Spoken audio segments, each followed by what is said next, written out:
Welcome back, everyone, to another great episode of The Human Role. As mentioned last week, we have another amazing guest. We have Holly Larson, who is heavy in the HR tech space with a strong expertise on benefit strategy, HR technology, human resources in general, but also learning and development and project management. So the whole shebang, you guys. Today, we're going to get into kind of like benefit side of things, a lot of like inflation concerns. I know that I've heard from some of my colleagues, and really just how that's kind of affecting the negotiation phase we're kind of in right now before open enrollment comes, but then also how that ties back into our HR technology space. So Holly, thank you so much for being here today. Great to have you. I know that we went through one of our great colleague, Leah Joyner, but for others who don't know your background or maybe seeing you and hearing your name for the first time, wanted to allow the floor, have you kind of just give your experience and expertise to everyone, and then we will get into the nitty-gritty, you guys, of all the good stuff.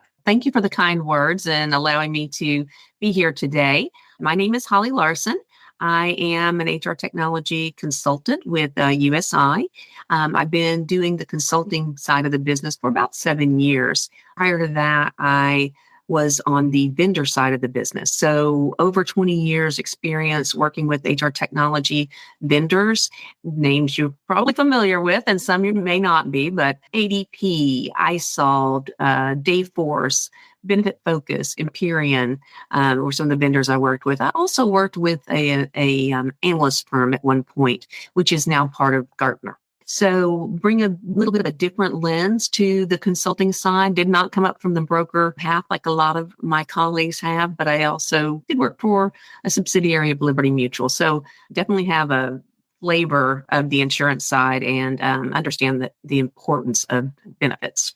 Great experience. I always say, like, even on the payroll side, we talk a lot about how a lot of it just get thrown into things. So great to hear that even on your end, you didn't follow the normal path from being a broker and getting into your role. So good thing. So you guys, there is definitely different avenues, right, to get to where you want to be in life. So don't feel like you have to take the norm. I think Holly's another example of how you can still be successful kind of going against the norm. Yeah, what I did do today did not exist when I started my career. So there's always new things out there. In fact, I sold payroll. That was at ADP years and years ago. So, absolutely. Yeah. Speaking of your role not existing when you first started, right? Kind of similar to what we're experiencing now as we get into the multi-generational workforce, right? So let's get into first kind of question I wanted to pick your brain on. Being that we have so many different generations in the workforce, how are you seeing employers adapting their benefit strategies to meet the needs of a more diverse, culture within our industry? The first thing I would say on that is really the financial wellness is a benefit that we're seeing that is appealing across generations, because you've got, with multiple generations in the workforce, financial wellness is important because you've got your younger workers that are trying to deal with their student loan debt. Or maybe you have someone that's a little bit further along and they're having families, right? So they've got those, okay, we've got, kids in school and we got to start saving for college. Then you've got folks that are ready for retirement and they're dealing with that Medicare for the first time or preparing for that. And that is a whole new world, different benefits available to them. Should I retire? Should I take that? What is this Part B, Part C, Part D? It's very confusing. So you've got that whole financial wellness, and it is something across, definitely multi-generation. I want to take a break real quick just to let you know about a new show we've just added to the network. Up Next at Work, hosted by Gene and Kata Keel of the Devon Group.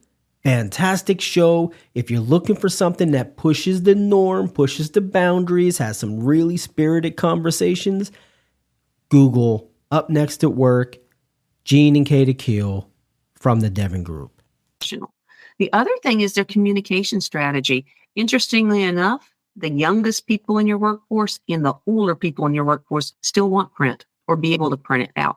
Because a lot of times your younger people enrolling in benefits for the first time and they don't know what a plan design is. They don't know what that means. And your older folks want to, they want to look at it. They want to see it. They want to take notes. So, that's okay because that's how we learn. There's a physiological connection between writing and remembering. So it's helpful for them. So those are some of the things that we're seeing across the board. I guess I never thought about the younger generation still wanting paper, but that is very true, right? They're still learning. Hopefully, they're asking the right questions, Right. especially if they're newly getting off of like their parents' plan, So Mhm. that's interesting to kind of understand that, look, there's both sides of the spectrum, definitely want the same thing, Mhm. but essentially for different reasons, right? Like when you're older, you're actually paying attention to what your benefits do you have because you actually may need to use them. When you're younger, it's like you're just trying to understand and you might not be certain if you're going to use it or not. They may want to take it to their parents' house, right? And say, Yeah. hey, what does this mean? Help me figure this out. Great bonding experience with the parents too as we get older. But okay, so let's get into inflation.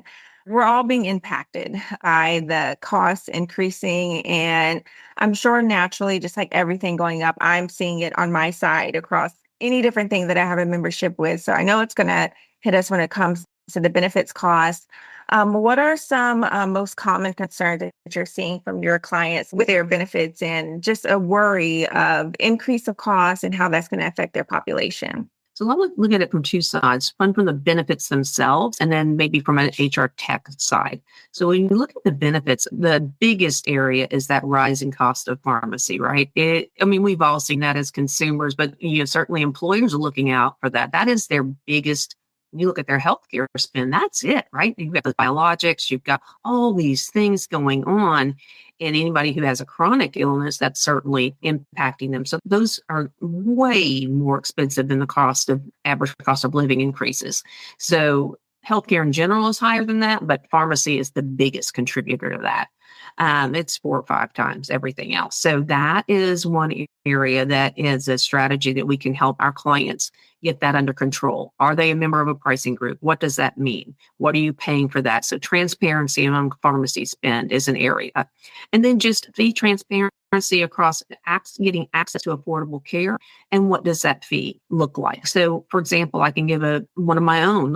Earlier this year, I needed to go get a chest x-ray. Where I was recommended to go was part of the system that my primary care was a group. And I was like, okay, let me call my healthcare advocate. And they said, okay, well, you can go there, but it's going to cost $450 for a single view chest x-ray. And I was like, oh, no. That does not make sense to me. Where else is available? Well, if you drive 10 minutes further, it will be $115. I go, sold.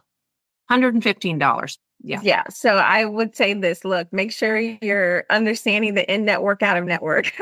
I've definitely had, yeah. Oh, there is network. And see, yeah, good thing Holly called ahead of time, right, you guys? So take note of this too. You don't just want to jump in. I understand things can be an emergency, right? That happens. I've had that happen to employees as well. And then they get the bill a month later and they're in my office screaming, right? But it's good that you took the time to call. And these are things that we really need to factor in and take a note of like, okay, maybe you should take some time to sit down and plan ahead in case of an emergency, right? So that you're not just scrambling last minute and having to go anywhere and then getting a bill later. So that's a really great example. Right. And on the HR tech side, we're definitely seeing some inflation on the technology side. And there's a few reasons for this. The pandemic wasn't that long ago, but it really changed things from an HR tech perspective. A lot of companies that did not have benefits administration solutions suddenly needed them. Suddenly you had people taking leave because they were impacted by COVID, and then they came back on. So we had all these different things. And so HR tech providers and vendors kept prices artificially low to help, that was their contribution in a way. A lot of people left the workforce, as we know, started their own gig, or just said, you know what, I'm out. I'm going to retire. I'm at the end of my career anyway, whatever happened. Or they moved to a different employer, they're doing something else now. So we had all of that. So prices were kept artificially low. Now we've been seeing them gradually increase. Last year's Sapient Insight survey said they anticipated that the fees in 2025 would be 7 to 9% increase over last year. We are seeing it across our client base, and just what we're seeing is 8 to 10%. So they really called it. And so we're seeing an 8 to 10% increase over last year. Previously, it had been around 3 to 5% year over year. So it was kept artificially low. Another reason for that is the introduction of AI. Some people say, well, that's just a cost of doing business. Yes, it is. But you're going to need AI to help you identify trends. It's going to help you improve workflows. And you want your vendors to have the best technology for you to leverage that. You don't want your vendors to be on laggards in technology. You want them to be continuing to improve to help you improve the service to your employees. I remember pre-COVID or all, this inflation, like we would get really upset to get the 3 to 5% increase Right. sometimes. And so to imagine that it's going to be that on, and then 7 to 9% on top of that is definitely a blow. But yes, business is business. So, there are things that we do have to deal with and factor in. So it's always good to have someone on your side, on your vendor side. Word to the wise out there too. But with that, do you know of any specific strategies that your employers are kind of like putting in place to kind of help alleviate that cost at all?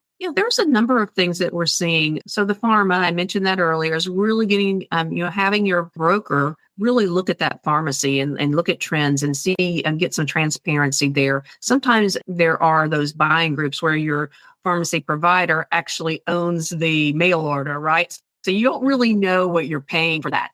That's an area you can look at. Certainly leveraging those tech credits that are available with the carriers. They are willing to get participation. They're willing to pay for some of the benefits administration, technology, whether that's implementation or ongoing. There's different ways to leverage tech credits. So those are some strategies. We are seeing an increase in ICRAs.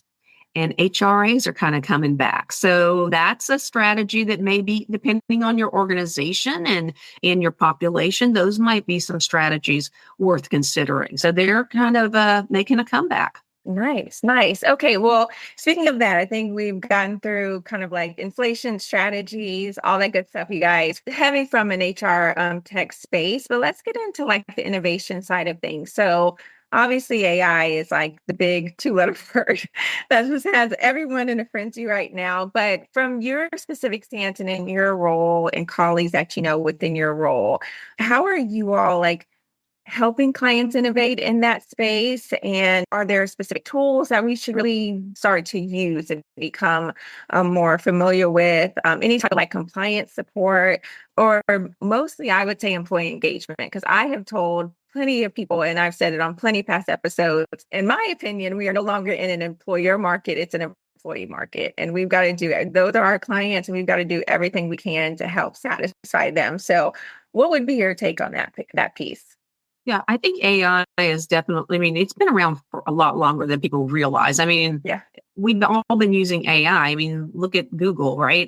It answers, it even says now, it even just identifies it. Hey, here's the AI answer. Well, it's always there.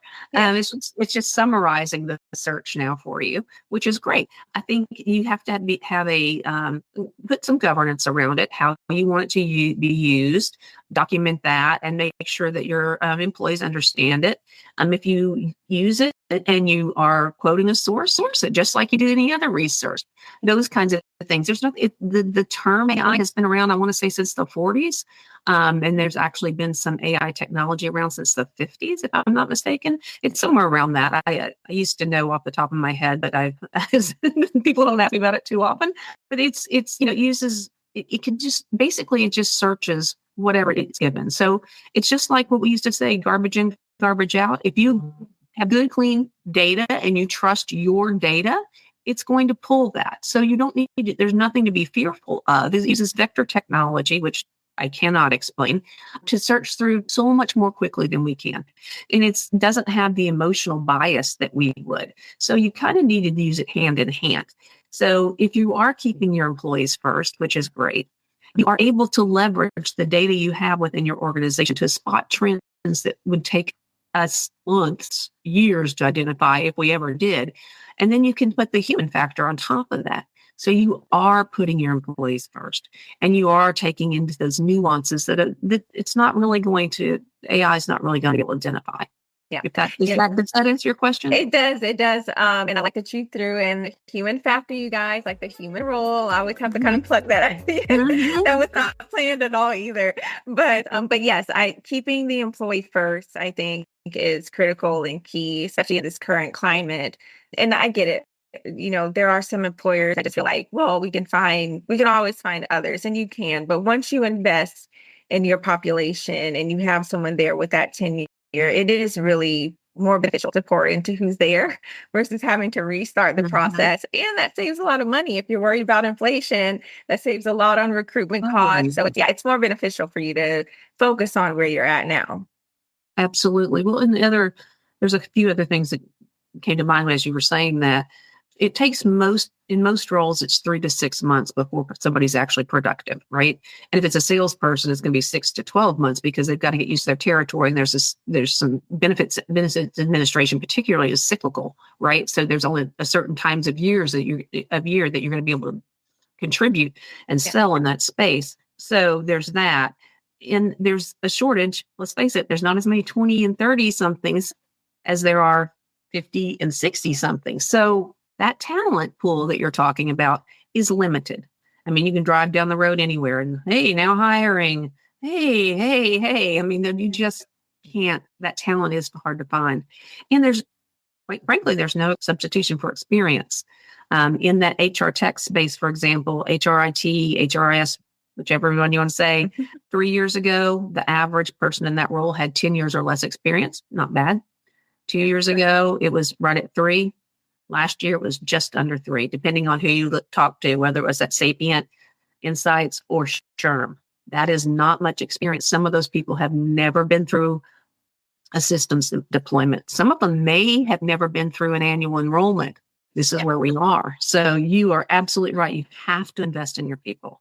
Very true. I also think one layer of that is like, I tell a lot of clients, they'll interview someone, they'll think someone is, great, they'll pull them in, and the person ended up not knowing anything. And I'm like, okay, well, that's because if they say they know a system, they might have just had access to it, but never got into the system. They might have only used one little area, but not all the areas. Like, you need to ask very specific questions without making them work, but just say, like, from a payroll stance, hey, when you're processing payroll, what are the preview reports that you typically look at in this system, right? Because every system has a different, somewhat of a different name of each report. So it's the same in the HR tech space, right? And as Holly mentioned, HRIS, but also HRIT, like, we're also going through this whole transition phase now as well. So it is really critical to just make sure you are training your people and then keeping them happy, because you really don't want to mess up your HR system. Like, you really don't want to mess with that.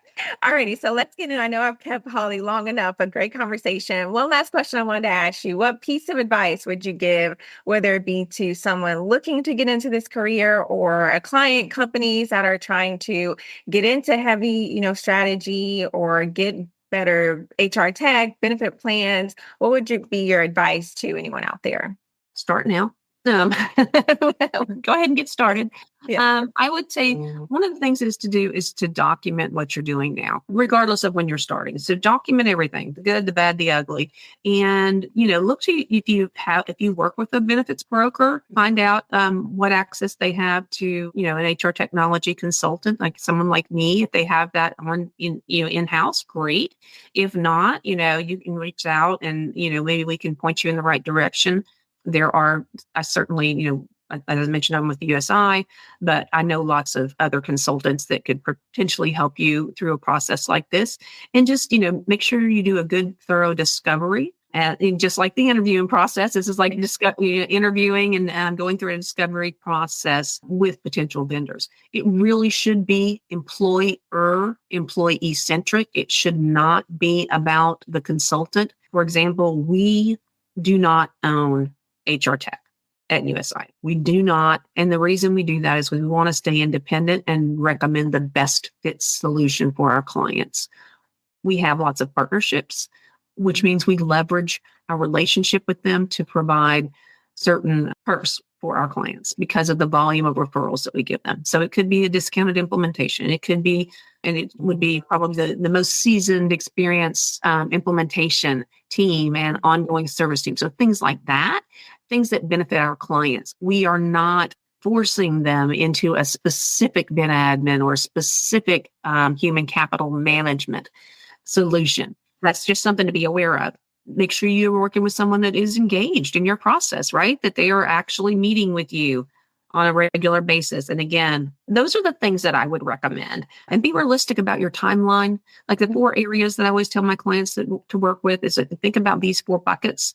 It's your culture. Is this vendor a good cultural fit? Are you a leading edge person that has to have the latest? I always pick up this, the latest, greatest iPhone. That you're going to get that first one. Are you okay with your iPhone 11 because it still does what you need to do? Either way, it's okay, right? Your budget. Again, the iPhone situation could be a Maserati, could be a Mazda. Both get you from A to point B. I just need to know because I don't want you to fall in love with that Maserati. Okay, not a good use of your time. Timing. When do you have to have this? Because some solutions take longer to implement than others. And that might be a knockout as well.